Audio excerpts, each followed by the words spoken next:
नमस्कार मित्रांनो, जय श्री स्वामी समर्थ. जर तुमचे रास मेष असेल तर आजचा हा व्हिडिओ शेवटपर्यंत नक्की पहा, कारण आजची मध्यरात्र तुमच्या आयुष्यातील एका महत्त्वाच्या वळणाची सुरुवात ठरू शकते. आपण अशा 3 संकेताबद्दल जाणून घेणार आहोत, जे काही लोकांना त्यांच्या आयुष्यातील मोठ्या बदलापूर्वी जाणवतात.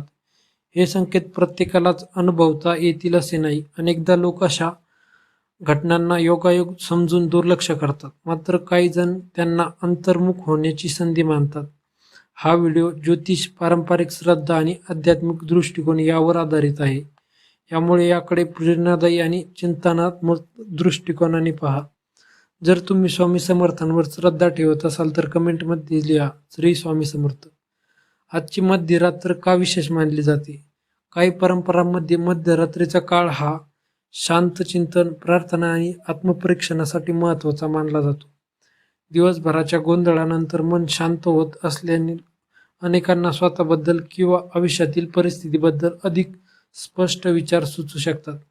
मेष राशीचे लोक धाडसी, उत्साही आणि निर्णयक्षम मानले जातात, पण कधीकधी घाईत घेतलेले निर्णय अडचणी निर्माण करू शकतात. त्यामुळे हा काळ स्वतःच्या निर्णयांची पुनर्मूल्यांकन करण्यासाठी योग्य ठरू शकतो. पहिला संकेत म्हणजे मनात वारंवार एखादा विचार येणे. जर एखाद्या व्यक्तीबद्दल, कामाबद्दल किंवा अपूर्ण निर्णयाबद्दल सतत विचार येत असतील तर त्याकडे दुर्लक्ष करण्याऐवजी शांतपणे विचार करा. कधीकधी असे विचार आपल्याला अपूर्ण काम पूर्ण करण्याची किंवा चुकीचा निर्णय सुधारण्याची आठवण करून देतो. दुसरा संकेत म्हणजे अचानक जुन्या व्यक्तींची किंवा जुन्या आठवणींची भेट होणे. जुने मित्र, नातेवाईक किंवा पूर्वीचे सहकारी अचानक संपर्कात येऊ शकतात. अशा वेळी भावनेच्या भरात निर्णय घेऊ नका. प्रत्येक संवाद समजूतदारपणे आणि संयमाने हाताळा. काही वेळा भूतकाळ आपल्याला फक्त शिकवण देण्यासाठी परत समोर येतो.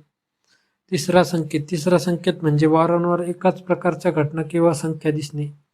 उदाहरणार्थ, एखादी वेळ, एखादी तारीख किंवा एखादी गोष्ट पुन्हा पुन्हा नजरेस पडत असेल तर त्याचा अंधविश्वास न ठेवता योगायोग ही असू शकतो असे लक्षात ठेवा. महत्त्वाचे म्हणजे अशा क्षणी आपण स्वतःला विचारावे की मी योग्य दिशेने चाललो आहे का? माझे निर्णय विचारपूर्वक आहे का? मेष राशीसाठी सावधगिरी. पुढील काही दिवसांत रागावर नियंत्रण ठेवा. पैशांबाबत घाईघाईत निर्णय घेऊ नका. कोणावरही लगेच विश्वास ठेवू नका. कुटुंबातील संवाद शांतपणे करा. आरोग्याकडे दुर्लक्ष करू नका. कोणत्या क्षेत्रात बदल होऊ शकतो? काही मेष राशींच्या व्यक्तींना करिअरमध्ये नवीन संधी मिळू शकते. अपूर्ण काम पूर्ण होण्याची शक्यता असू शकते. कुटुंबातील गैरसमज दूर होऊ शकतात. आर्थिक नियोजन सुधारण्याची गरज भासू शकते. नवीन निर्णय घेण्याची वेळ येऊ शकते. हे प्रत्येकासाठी सारखेच लागू होईल असे नाही. आध्यात्मिक संदेश. आज रात्री झोपण्यापूर्वी काही क्षण शांत बसा. मनापासून प्रार्थना करा. स्वामी समर्थांचे नामस्मरण करा. श्री स्वामी समर्थ या मंत्राचा श्रद्धेने जप केल्याने अनेकांना मानसिक शांतता आणि आत्मविश्वास मिळाल्याचा अनुभव आहे. मेष राशीच्या मित्रांनो, भविष्य आपल्या कृतींनी घडते. कोणतेही राशी भविष्य हे निश्चित भविष्य सांगत नाही. ते केवळ संभाव्य प्रवृत्ती आणि चिंतनाचा मार्ग दाखवते. म्हणून योग्य विचार, योग्य कृती आणि सकारात्मक दृष्टिकोन यावर विश्वास ठेवा. जर हा व्हिडिओ तुम्हाला आवडला असेल तर लाईक करा, शेअर करा आणि आपल्या भक्तिरंग सागर या चॅनलला सबस्क्राईब करा. कमेंटमध्ये नक्की लिहा, श्री स्वामी समर्थ, माझ्यावर कृपा ठेवा. जय जय रघुवीर समर्थ.